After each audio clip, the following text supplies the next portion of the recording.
Thank you for joining us for this Cell Series session, Understanding the Role of End-of-Life Doulas. I'm Kristen Hackbarth with the Nevada Cancer Coalition. So now I want to turn this over to Amy, our Survivorship Programs Manager, to introduce our speaker. So Melissa Shansel-Harry is an end-of-life doula, educator, and Reiki master in Northern Nevada. She's also the owner and founder of Sacred Transits. She works with individuals and families to support end-of-life care well before, during, and after death. She is the director of end-of-life services for the Doula Co-op of Nevada and lives in Sparks with her 13-year-old son, husband of 20 years, and many, many plants. And while Melissa gets her slides pulled up, we will quickly launch the poll. And we want to learn more about your experience with end-of-life doula. So it's just 2 questions, and that will help us guide the conversation. So Melissa, we'll turn it over to you.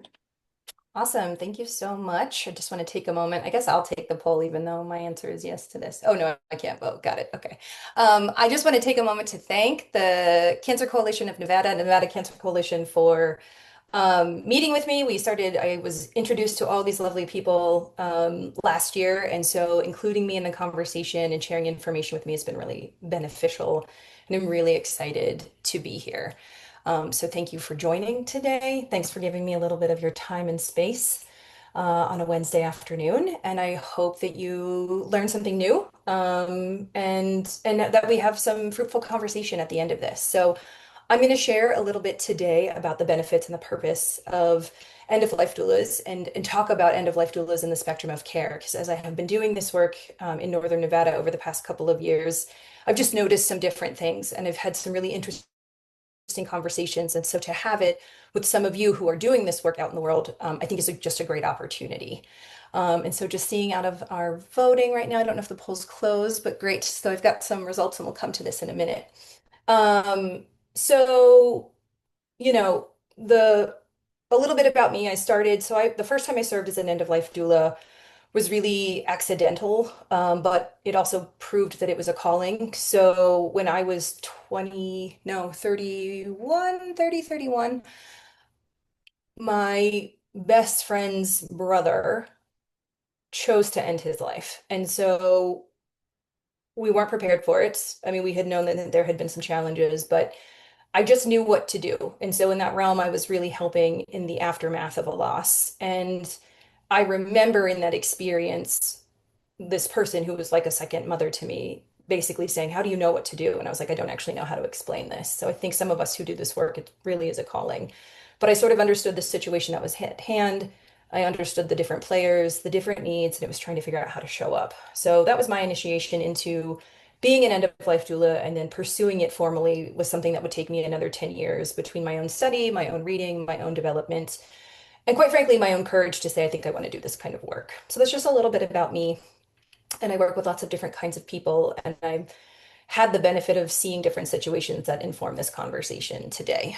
So for some reference, this is, let me make sure I'm on the right screen here. Here we go. So just to give you an idea of where we're headed today. So just a little bit of an introduction about me and some of the organizations I work with, what end-of-life doulas do, sort of the current state of that work and what it means to embrace doulas. And then we'll share some upcoming events and have time for questions. So should be something that goes well with your lunch today. I hope you're having a good one. So one of my favorite quotes is from a hospice volunteer named Ann Richardson, which is, "We cannot change the outcome, but we can affect the journey." And that feels really true for end-of-life doulas. And I would argue that those of us who are in end-of-life work, it's not just the last couple weeks or months. Like, that's a journey that can start well before then. And in fact, I think with the support and presence of end-of-life doulas, we can shift the narrative. And in fact, I think we're already doing that to some degree now. And I've seen the tide shift and change even since I've been doing this formally in Northern Nevada. So I'm Melissa. In this life, I'm an end-of-life doula. I'm a relationship and intimacy coach and a Reiki master.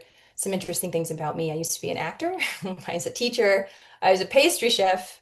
I did run teams of people in e-commerce, and I worked in local government. So I've lived lots of different lives, and I would argue that every single one really set me up to be the kind of like well-trained, and I have a very like robust uh, tool belt of skills to pull out thanks to all of this experience. And one of those skills came to be as part of the Doula Co-op of Nevada. So right now I'm the director of end of life stuff, but I'm actually going to be stepping aside to allow Christine Ruggiero to take over. And that's just because I have some end of life situations for people who are very close to me who I'm helping at this point. So I just need a little bit of time and space. But the Doula Co-op of Nevada is this incredible organization run by the executive director, who is Jen Campbell. It's based in Reno, but we serve the entire state. It's a 501(c)(3), and it's a collective of birth and end of life doulas. And the point of the organization, like the three pillars really are to support, educate, and advocate. So we are working to support the workforce development and the pipeline of doulas who are interested in doing the work, helping support families who want that kind of support in life's greatest transitions, birth and death, and then educating both the public, our industry peers, and families and doulas internally about, best practices, new theories and approaches, and just information in general about how to approach this work effectively. And then advocating. And so we have advocated both internally and externally with different peers, but also at the legislative level. And so we've had successes for birth work, and we're working on different initiatives for end of life work. So there's no shortage of things to be done. It's a small but mighty group of people that is growing. We've, I think, gotten 17 or 20 new doulas in the last 2 months. So it's really exciting for us, and it's an exciting time. And I think in the landscape of healthcare and what it is right now, there's room. There's room for people to share the load to make a better experience at both ends of the spectrum, at the beginning of life and the end. And right now, so in the birth side, there's the Doula Access Program at Renown, where specifically we have some members who go and work shifts at Renown and are available birth doulas for the families. And so it really is becoming a more integrated level of care, and it's super exciting. So if you're interested in learning more about the Doula Co-op of Nevada, the website is there, and I'll have another slide towards the end. But it's really great people doing really great work, and I've been so proud to be a part of it for the last 3 years. And I'm still a member, and I have projects I'm actually still working on in Northern Nevada. But I am really excited for Christine, who started her own Death Doula collective down south. So she has all of the appropriate experience to lead the end of life stuff. So it's super exciting, and it's one of the reasons I'm here. So thanks for listening to us about the Doula Co-op. Okay. I just want to check in. So I don't know that there really I don't know if there are chats or people can come off mic, but like, what do you think a death doula does? I'm really curious. And then the poll that I just lost access to, so I clicked on something and it went away. 50% have heard of end-of-life doulas before. Only 13 have worked with one before. You know what I love about that? 13 is more than zero. 13% is more than one. So I love that. And then, yes, please, I just want to invite Kristen, put it in the chat, share any questions you have in the chat or Q&A, and they'll help us manage those. So please put those in. And I really support the dying, support the families and caregivers. Yeah, definitely. That's definitely one thing, and some of the things that we do. Yeah, and if anything, you're not sure, because I think a death doula can do lots of different things. And so we're going to talk about that first, some of the things that we do. And I really welcome all kinds of discourse today. And so even if you've had maybe a negative experience, it's okay. Like, I think it's when we can talk about these things safely or really have a space to explore. So any impressions you have, I'm open to you putting it in the chat. I'm very much in the space of like, hey, there's a need for us to do some of these things differently, and there's a way for us to do it together. So we're going to talk about it. What else do we do? So all death doulas, what is kind of interesting about them is that they're actually all a little bit different. And so if you are interested in using one, please know we always recommend, both on the birth and end of life side, to talk to a couple of doulas, because you really want to get a sense of their vibe, how they view the world, and how they view their work, to understand if it's congruent with you. But we are all a little bit different. That's actually the really beautiful thing about end of life doulas. So we help before, during, and after death, and we help with end of life preparation. So and we'll talk a little bit about what death doulas are not, but will really help some of the preparatory conversations and some of the social and emotional considerations as we think about what would lead to the ideal, like, what is an ideal death is a very common question. And it's something we have very little control over. And the purpose of the conversation isn't so much to be prepared to die. I think that's a common misconception or that the assumption is we're going to have a conversation and you're going to feel ready to die. It's not so much that, though I will say I have had clients after some of the exercises and things that we've gone through, they do feel more ready. But the point is actually just to talk about this thing that we know is inevitable, that we also can't control or predict, and just have some really thoughtful and intentional conversation and potentially action items to make it the sort of as managed or as prepared as possible, because there will always be some element or some percentage of it that won't be, that we can't prepare for, that we can't know. But normalizing the conversation within ourselves and with our families is a really important part of it. And there's lots of different kinds of preparation, financial, logistical, real estate, legal, but we'll get into that because that's not necessarily what death doulas do, but we work with a network of people to make sure that a family has what they need. So we support in illness and in active death. So during the progression of illness, and that can look like a lot of different things, which we'll talk about, and then bereavement, grief, wrapping up affairs. So before, during, and after. So in end of life preparations, meaning logistical, practical, emotional, and spiritual. So um, advanced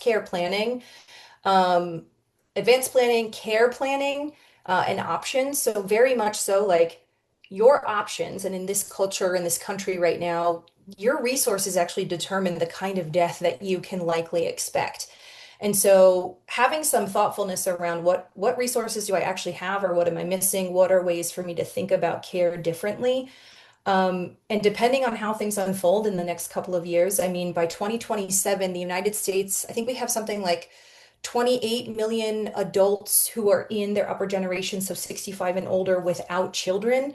And by 2032, it's going to balloon to 55 million. That is a lot of seniors who do not have someone to help support them in planning and executing their own care over a period of time that can be, a couple months to decades of care.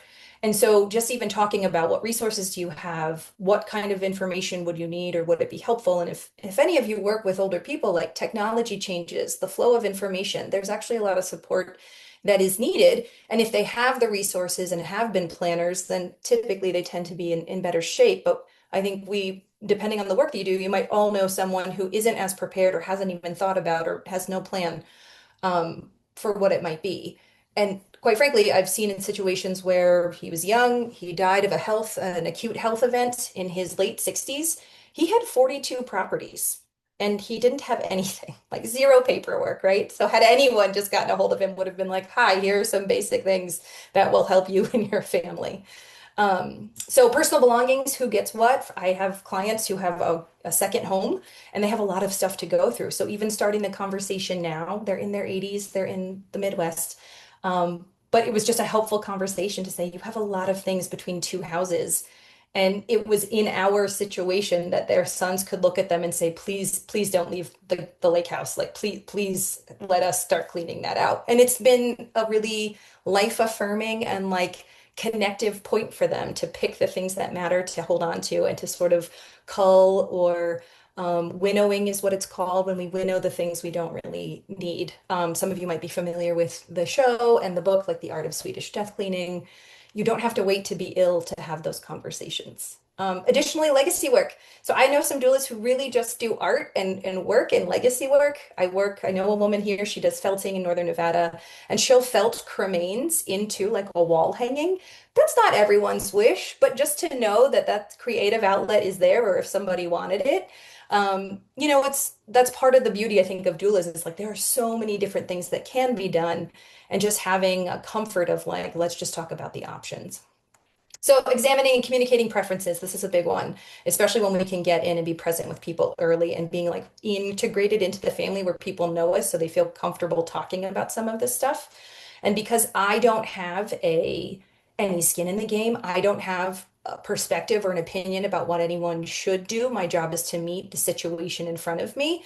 It allows me to just hear different sides of the situation and also just represent the information and create space so that people can have the conversations that they need to have. And when it's all done, I've really noticed that it does lead to a sense of clarity on like how to focus their time and what they want to do with their time, their life, or their resources. So in active care and support, these are non-medical, like we are a non-medical supplement in illness and active death. So things we can do, and I just really want to stress, they're things we can do, but what we do varies very much on the care team that's present and what the situation actually needs, right? But we can do respite care, we can do housework, errands, pet care, organizing information and coordinating care. I have a couple that I'm working with now, and they need a lot of that from me, which we'll get into in a little bit. Emotional logistical support, like in disease progression. I don't know if some of you are like nurse navigators or like how you work with different people, but if someone's got a terminal diagnosis, but then there's also like a care plan, this can go on for a long time. And just having someone to turn to, whether it's via text, phone number, but someone who over the long haul can also have the same amount of information or be aware to like walk the path with them. It just helps lighten the load for everyone. I've been in those different situations, and doctors and nurses and other parts of the care team are so helpful, but they also only have so much time. And we'll get into it when we talk about the different scenarios, but it's just there's space because there's a lot that's actually needed and the ability to really hold space for the other family members because it's a really different experience, like the person who's going through a disease progression versus the person and the caretakers who have to observe and watch. Those are separate experiences that are affected by each other, and being able to be present and support can actually broaden everyone's and sort of fortify everyone's endurance and sort of nervous systems and ability to participate in the care over the long run. And really something that I think we do a lot of is we create and maintain comfort and dignity for the dying, because part of our job is really just to allow the conversation for what options are available. And to know it's important, like with all roles, when you have a care team, you have to know your lane, but it's also just letting people know here are some options. And not all options are available to everyone, but when there are options and being an advocate to be able to ask, to clarify, to help manage the information, and then really help people hold space. So I'm going to talk about that when we get into the actual locations that we can how we show up in the different locations. So wrapping up affairs, grief, and bereavement. So support with tasks and the emotional load of the initial grief, right? Support with paperwork, communications, even logistical needs or organizing, just like letting people know if people can see the body, if where that is, what things are needed, food, not food, transportation, all of that stuff. And then we can assist with honoring the dead or ritual planning.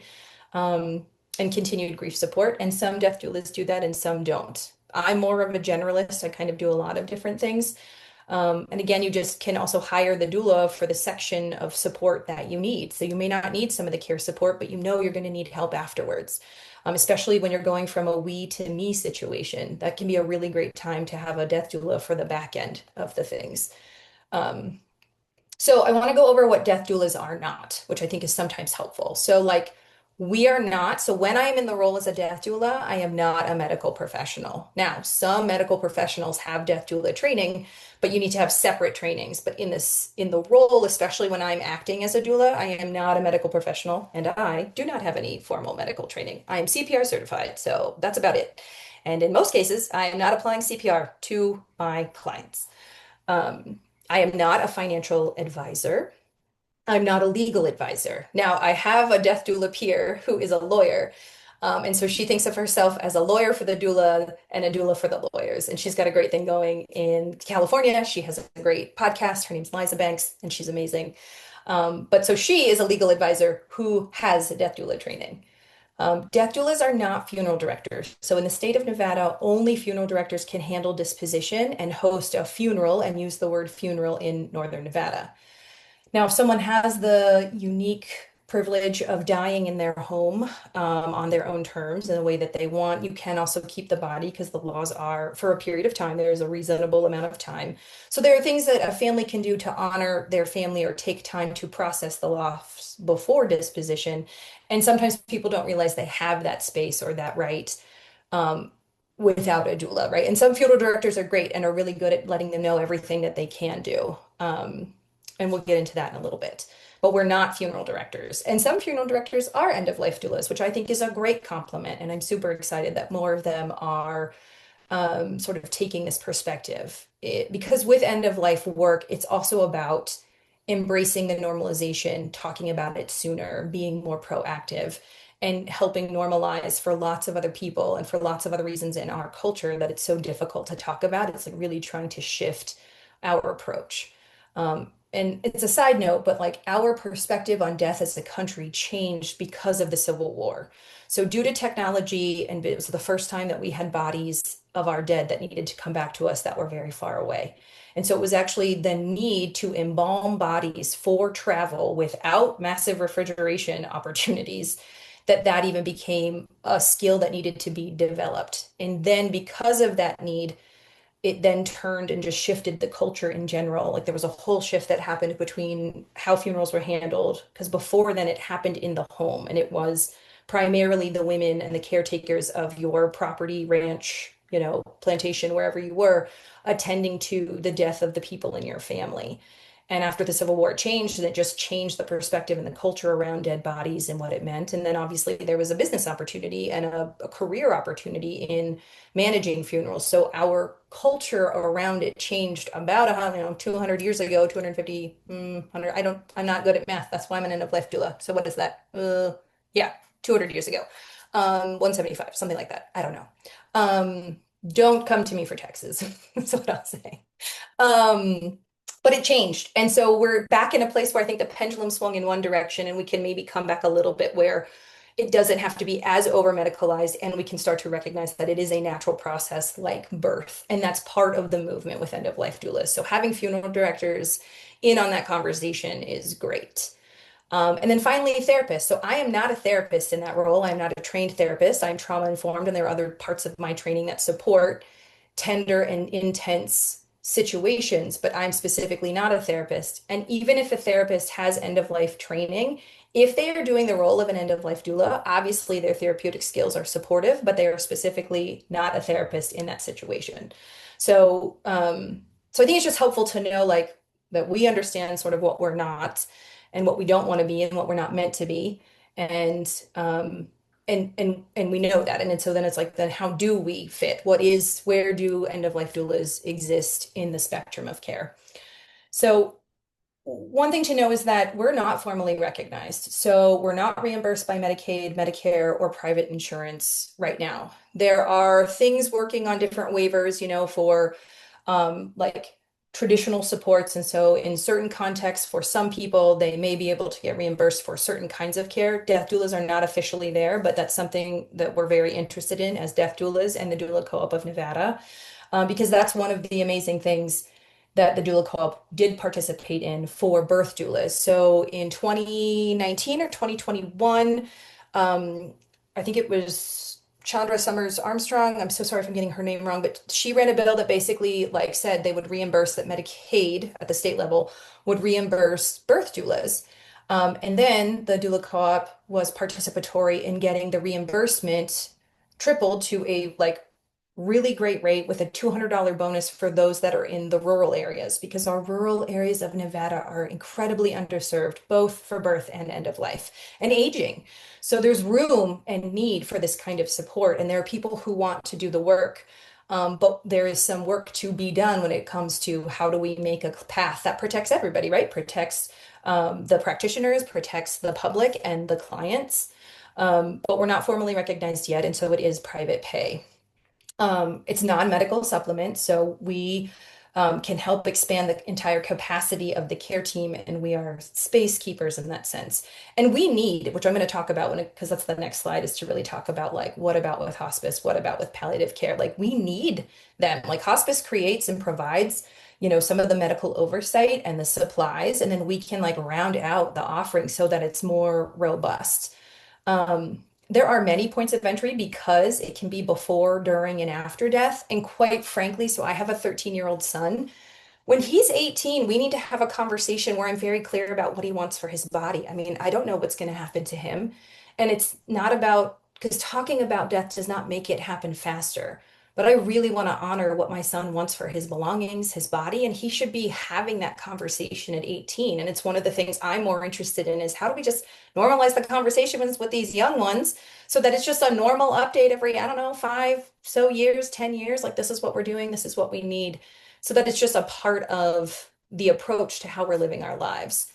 But there's many points of entry, right? And it can be that you need help. So I really, as a doula, I work for who hires me right now because it is private pay. So sometimes I'm hired by the person dying. Sometimes I'm hired by the family member because they need support, right? And so again, I get to show up in the way that helps the situation at hand. So there are many, many points of entry. And we have an informal status, right? So I think there is this opportunity that is not getting leveraged for how flexible end of life doulas can be. But we really enable the ability to tailor the care and be present that's not necessarily afforded by some of the systems that are in place. To clarify a couple things, there's no formal certifying body for end of life work. So NEDA, which is the National End of Life Doula Association, Alliance, I always mix them up, and then INELDA, which is the International End of Life Doula, either association or alliance. The two organizations are the closest thing we have, and they are working to establish standards and ethics. And it's been a major push for those of us who are in the end of life realm for just having standards and ethics, much like birth doulas. Birth doulas do have a certifying board. End of life doulas do not have a certifying board, which, if you're in policy or understand, that is often where people start to get, when you want to put things into policy and put things into like NRS, these are the kinds of things for safety reasons and for good reason we need to clarify. But then a lot of end of life care and home agencies and things, there's not a ton of oversight. So then it's this kind of potentially stressful, initiation to like, oh, bring doulas in, but if they have more oversight, what will that bring for us? And so there's just this space for us to sort of talk about how it's possible to actually all work together. Um, yeah, so we'll get into the actual part, which is the part that I am really interested in talking about. So where do we fit in?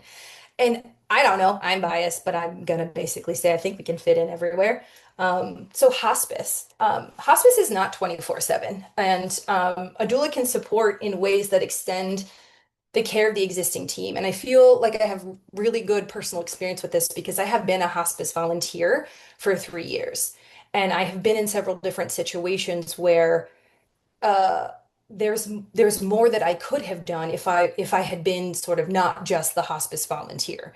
And I get it. Like hospice, I also believe so many people should be going on hospice and entering palliative care much earlier than they are.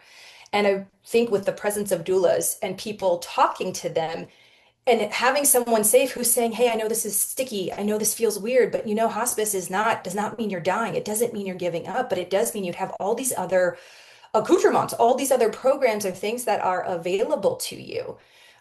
So can we just talk about it? And what if I remove the word hospice, but I told you you could get this and this and this and this? Like, would you do it? It changes the conversation.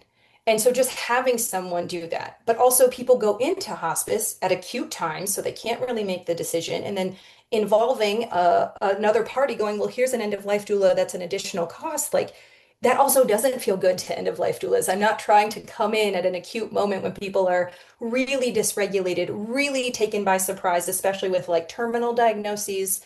Um, that it comes in and then we're like, oh, also, I'm another person you can pay, right? And so I get it because payment does matter and it is part of it. But I think if we can get in a little bit earlier, then it's not the like really uncomfortable or what feels like we're at odds or we're in competition. I really don't believe we are. And into that realm, like hospice is not 24/7. And I think sometimes the belief with end of life doulas is that in some respect, this is duplicative. And sure, I mean, it absolutely could be. Hospice has a chaplain. I do spiritual stuff if you want it, but I don't need to be the chaplain. Hospice has a nurse. Yes, I'm not the nurse. I'm not the medical person. You have a social worker. Absolutely. But the social worker, and here's the thing I really want to stress, especially if any of my friends who are here in this conversation are in hospice. What I have noticed is that if I have an observation, it becomes difficult to share because it can feel like an indictment or an accusation that like you're not doing your job well. And at the end of the day, we do know money is involved. Like there is a per diem, there is a cost, and it like there is just a reality there. But I have certainly been in situations where like, yes, there is a social worker, but the social worker only has like 30 minutes, one or two times a week, if that. Maybe that's not every hospice. I'm just saying some of the things that I have seen. Or the social worker's not that involved because staffing's really hard and caseloads are really, really high. And so there are ways in which I think death doulas can do some of this stuff if it's needed, right? And if it's not needed, no problem. But the flexibility and the shapeshifter nature of a death doula really just helps everybody out. Because if you just need someone to go and sort of do some companionship, a death doula can do that, especially if your volunteer numbers are low, because we know a percentage of your volunteerism is like mandated, I believe, by law, Medicaid. And I'm speaking maybe a little bit out of what I don't know, so please correct me in the chat. This is a place where everyone's wisdom is medicine and everything is welcome. Um, but so there are things like I have had experiences where like keeping this space is not really attended to because no one's attending to that, and it would have been really nice for either the person dying or the family. And I'm someone who like does a lot and offers a lot, but it's like this isn't totally my role, or what do I do? And I'll never forget having a client who's was dying of cancer in her home, was on hospice, but her husband could not be present with her dying because of caring for the pets. Like, I just won't get over this one. And everyone saw it, but no one did anything. And if that seems like it's an indictment on the social worker, maybe, but it seems like it wasn't the social worker's job. And I was a volunteer in this position. And I offered, I said, can I please just find a temporary housing? Like, she doesn't have long. Can I just get the dogs like a foster placement and then the dogs can come back? But he's so dysregulated caring for the dogs, like he's not present. And he even said that he would like that. And I had to go through all these hoops to ask the hospice if I could do this extra thing that wasn't technically my job as a volunteer. And within like literally, y'all, 20 minutes, I had three homes who would have taken the dogs. They were all doulas who were amazing, who were like, we get it. This is like community care, collective care. How do we do it? And then because of just the way y'all work in the system, but the way communication goes and having to check in with different people, it took a while. And by the time I got permission to do it, she died. And it was just one of those things that was like, man, if we just approach this a little differently, there would be space to help. And it's not that the social worker failed, and maybe it is, and maybe that place would want to run it differently, but I don't think that that's the case. Like, that social worker had so many cases, like that's not a thing he could have done, but it was absolutely something I could have done if I had met the family earlier and they hired me separately, or if doulas were included in that system to sort of be the catch-all for the weird things that fall in between. So there's just a lot of things that it can be. We just have to open up the landscape a little bit to be like, is it possible? Could we? So in hospitals, my observation is like the nursing staff and the medical team don't always have the luxury of time. And I've seen so many good doctors. I have a client right now who his leukemia or his cancer turned into leukemia, and then his wife was diagnosed with Alzheimer's. And so that's a lot. That's a lot for them to handle. And their medical staff has been amazing. But I have also watched where like the medical staff is saying things to them and they're nodding and saying yes, and then it's not totally soaking in. And it's only because I'm there and I'm with them that I can be like, and the staff gives as much time as they need. But I've also noticed like where he was staying, the staffing was lower. There were just lower ratio or higher ratios of staff to patients on the weekends.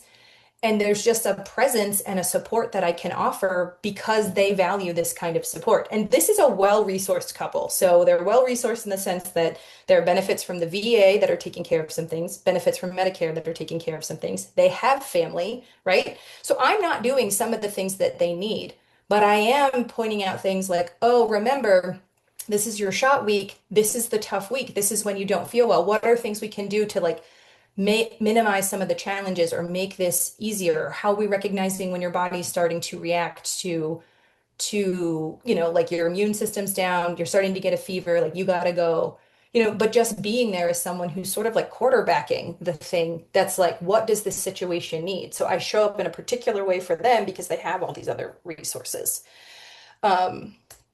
So treatment and palliative care, again, if we can be involved with people and if palliative care providers can say, hey, you've got time, but we're just trying to manage things. Here's someone who can help with some of the stuff that we can't. Like, it depends on your program. And I love to get in touch with more people, but to understand like, oh, do you give people, so my friend in Georgia, the person I'm going to be helping here and present with here soon, she got a binder and she jokes about it, but she's like, I got a cancer binder, but I can't tell you that I knew what to go do. And I think It makes sense. It's really overwhelming. It's a lot. And so just again, having more hands, more voices and support to say, hey, this is helpful in this way.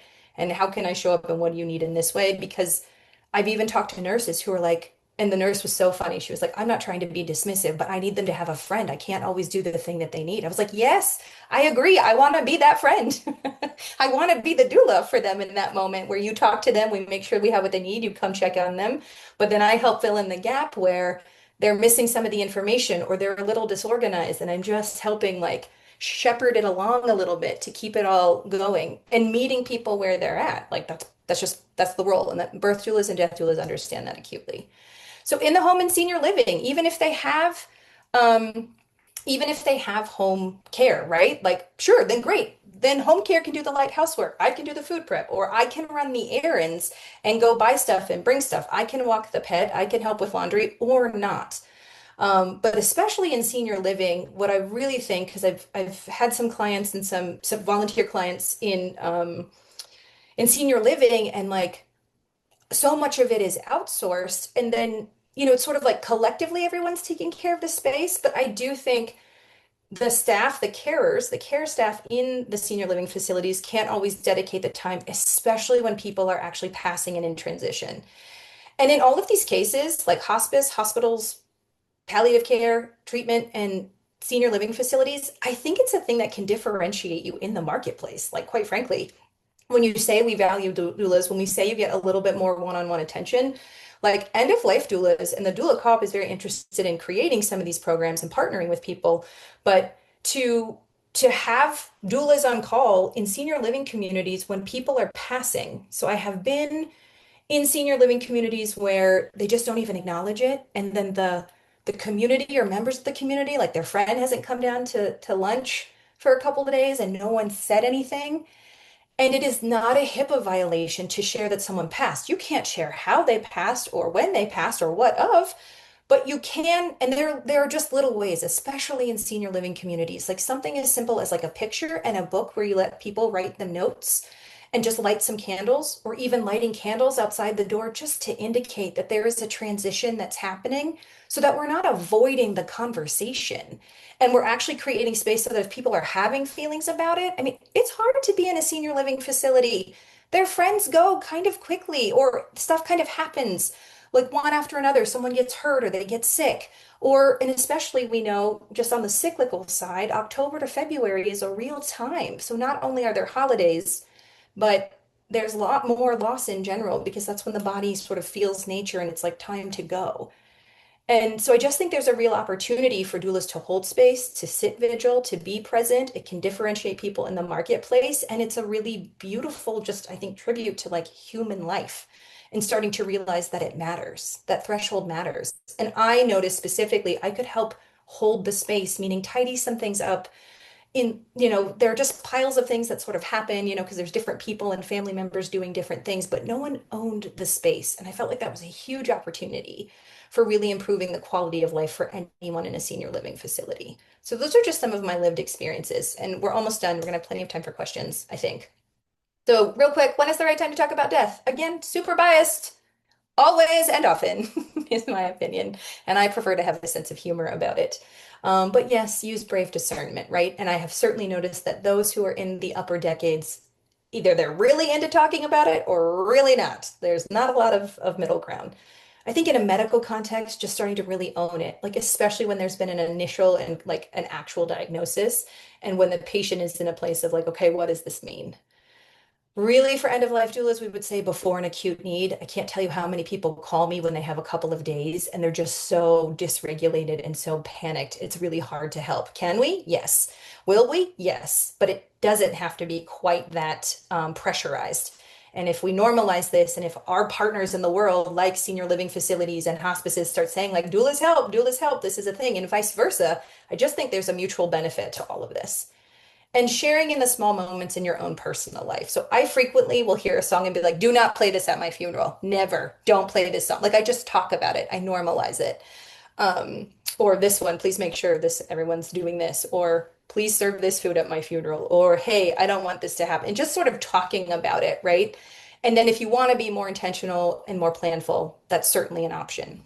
One positive thing that I think is happening is that the culture really is starting to shift. So I just spoke to a funeral director, Caitlin Ottman with La Paloma the other day, and she said that she has noticed as a funeral director who also has end of life training as an end of life doula, is that there's way more pre-planning and more information gathering. And so this is beautiful. This is beautiful to see. And I do think death doulas have been a part of it. There are a lot of doulas in social media hosting talks like this, trying to get the word out about talking about it differently. And the tides are shifting. So I think that's a good thing. So to wrap up, at the end of the day, end of life doulas want to empower people and families with information and options. We want to support the entire care team. And I really do think when we work with other people, like I think the staff at senior living communities, like it's a lot sometimes. And some of the clients and patients and residents are difficult. And it's okay to hold both that this person was difficult and man, it's just sad, like another death. So I do also think there's room to support from a peer standpoint as well. And then advocate. So advocating for just going for having the information and creating the kind of opportunity that hasn't totally existed and having a more robust and well-rounded kind of support.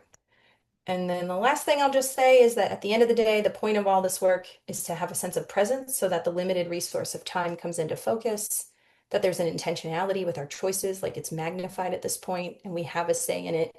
And really, at the end of the day, the goal is can we get to a point that the life was fully lived, that we were mindful and we did the best we could with what we had. So that was 41 minutes-ish of me chatting. I'm going to actually move to questions and thoughts first, and then I'll share any upcoming events and information for the Doula Co-op and myself. So I'm curious, you can say in the chat, was this interesting, helpful? Were you able to frame up anything different? Were there any Q&A, Amy? We did not have any Q&A. That was an incredible presentation. Thank you so much. I'm sure you're welcome. everyone learned a lot. I know I did. There were no questions right now, but we do invite others to put your questions in, or you can put them in the chat. I did have a couple others that I'll just pop out to you for right now, giving people some time. When is a good time to consult an end-of-life doula? You kind of went through some of that, but just if there's any other context to add. Yeah, no, I definitely do. Oh, and I see Sarah has a question here, and I'll come back to that in a second. Thank you, Sarah, for that question. I think it sort of depends on where you are in life. And so if you're young and healthy and you just haven't even thought about it, because I do consultations with people where we just sort of talk through, well, what do you need? And sometimes it's just pointing them in the direction of like, here's some basic things you should have in order, right? And if you're like I was young and poor, I was an artist, I was an actor, remember? So I didn't have like financial advisor, I didn't have like really regular income, I didn't have an estate planner or any of that stuff. But there were just some basic things about even knowing like, will a living will work in your state? What are some, and there are many easy and free forms that you can fill out just to even organize who you would want your medical power of attorney to be. Oh, Joyce Ray is here. I didn't know. That's a family friend. Thank you, Joyce. And so some other things. So when you have questions, if you're not sure, even just to consult, like, what would it mean? What do I need? So if there's any, and I would say if you're having any concern or fear about death, that's a great time to talk to someone just to talk about it.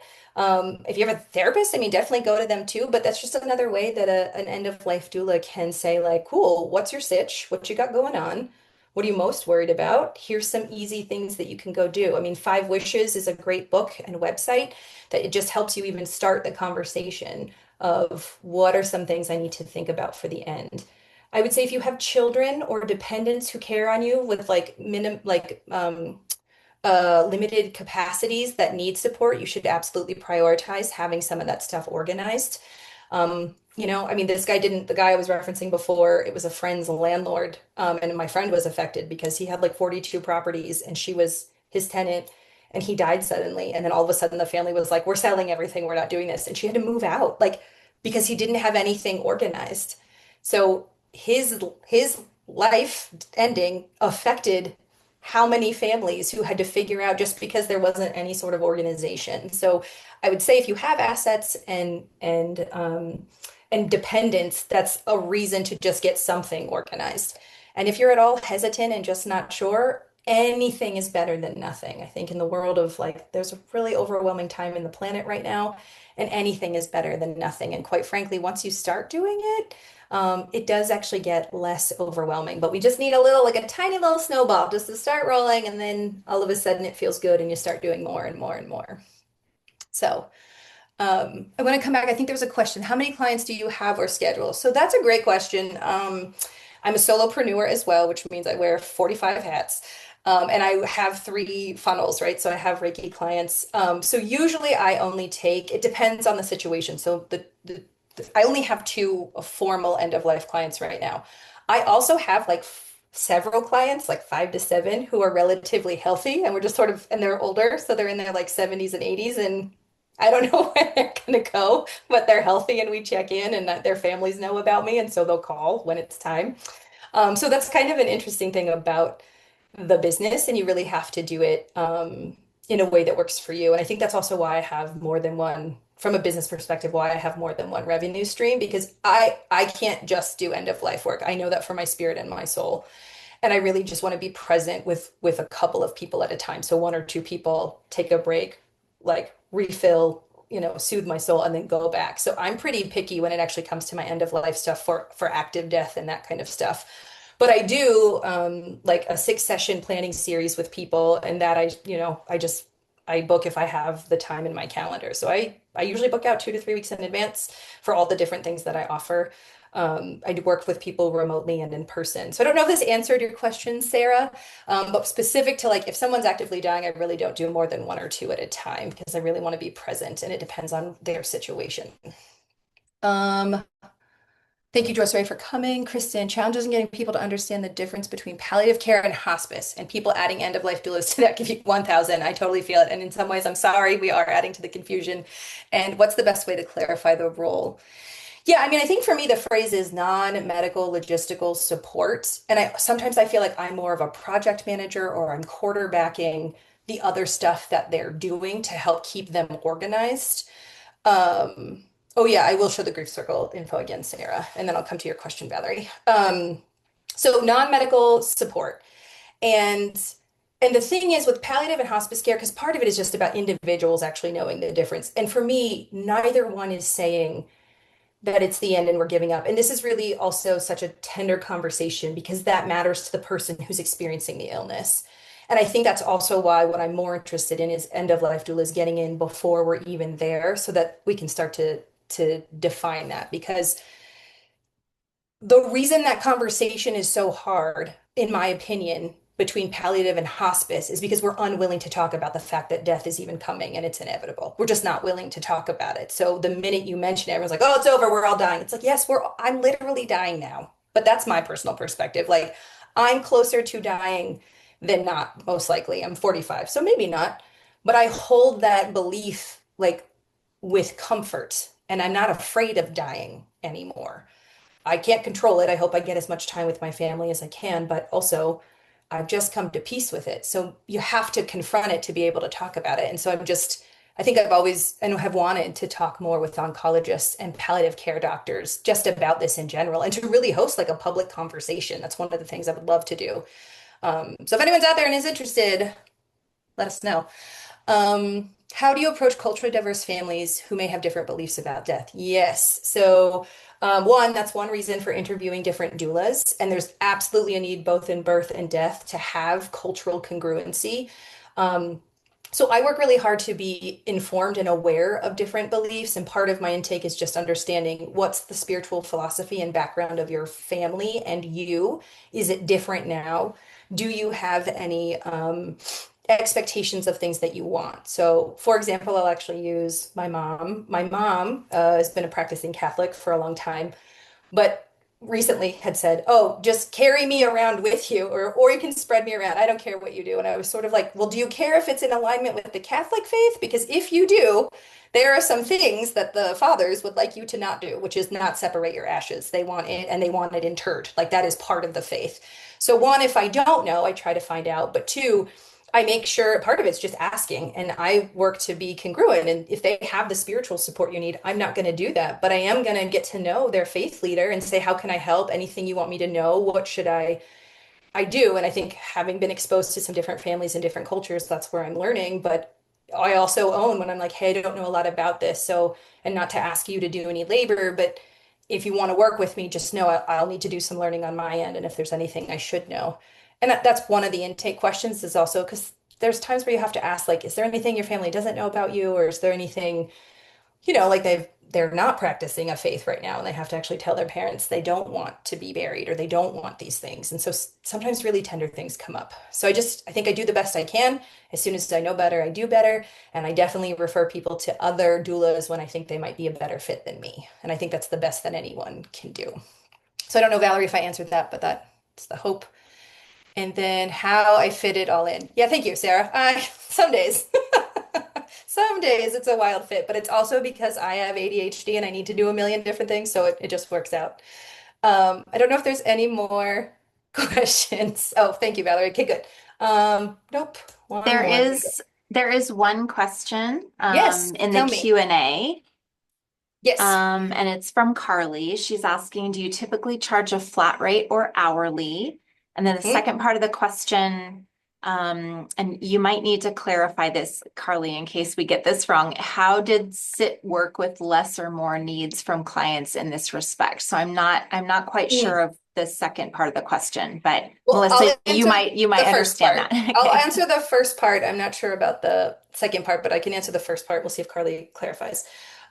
Both. So this is again where I just meet people where they're at, and it depends on what they want. So this is also why it's kind of hard to be like, how much do you charge? I'm like, I don't know. What do you need? So I have an hourly rate, right? And if you just need me, so for a while, I've had a client who what she this is all she needed me to do. She needed me to take her mother who had dementia on walks because she couldn't do it and she needed a break.